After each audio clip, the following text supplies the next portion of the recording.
Russland wird taktische Atomwaffen in Weißrussland stationieren und spiegelt damit die nukleare Teilhabe der NATO. Was ist Ihrer Meinung nach die strategische Absicht hinter diesem Schritt und wie wird es die Machtbalance in Osteuropa beeinflussen? Russia is going to station tactical nuclear weapons in Belarus, mirroring the NATO policy of nuclear sharing. What do you think is the strategic purpose behind this step, and how is it going to affect the balance of power in Eastern Europe?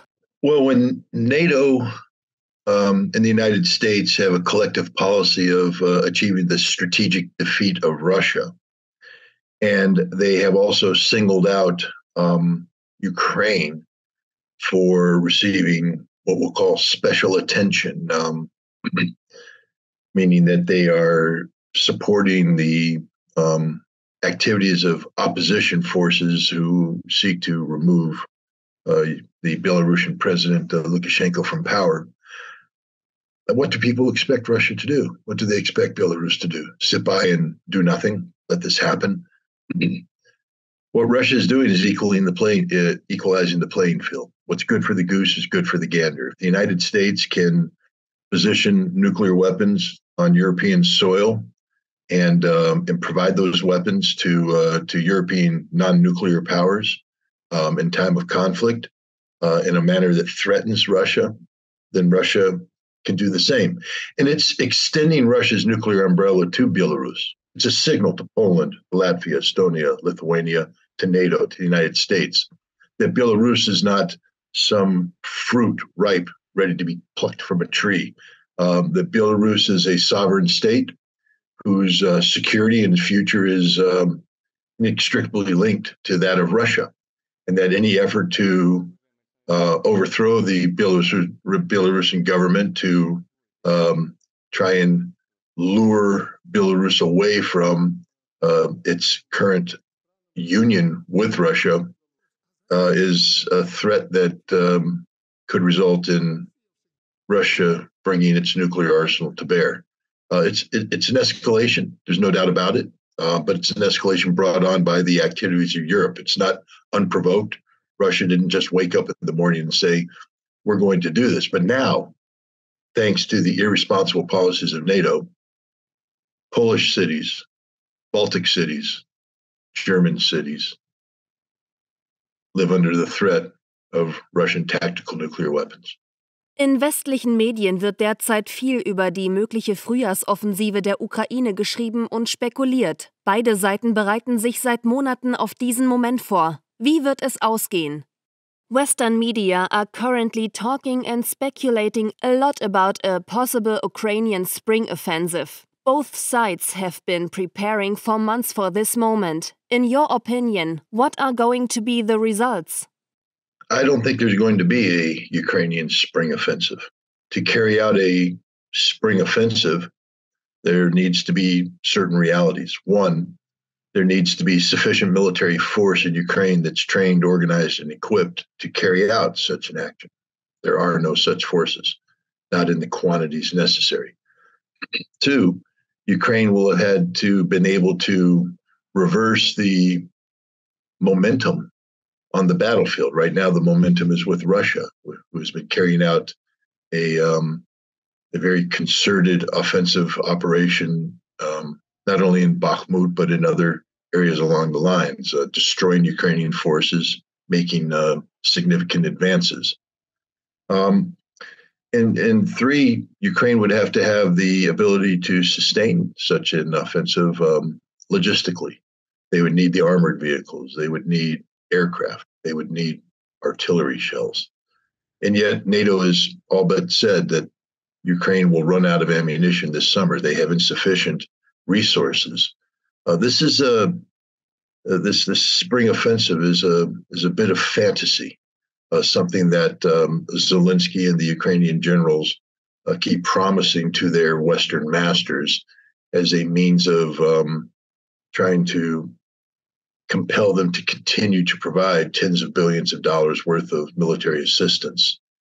But I think what we're going to see is that instead of some magic Ukrainian counteroffensive, we're going to see Russia continuing its very deadly offensive-oriented operations along the entire length of the line of contact with Ukraine, and that Ukrainian troops will continue to die in unimaginable numbers, their equipment left destroyed and ruined on the battlefield.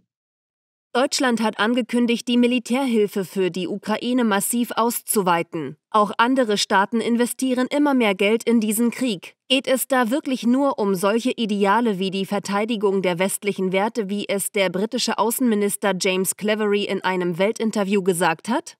Germany has announced a massive increase of its military aid to Ukraine, and other nations are also getting more and more invested in this conflict. Is it all really about ideals such as defending Western values, like the British Foreign Minister James Cleverly has claimed in an interview for Die Welt? I'm curious what Western values are being defended. Values of democracy. If anybody thinks that Zelensky is a democratic leader, they need to study the reality of his regime. This is a man who has shut down all political opposition. This is a man who has outlawed opposition press. This is a man who has empowered a neo-Nazi political element within Ukraine. There's nothing democratic about Volodymyr Zelensky's government or the way that they rule. It's military law. It's a dictatorship. So what values? Are they standing up against Imperial Russia? No.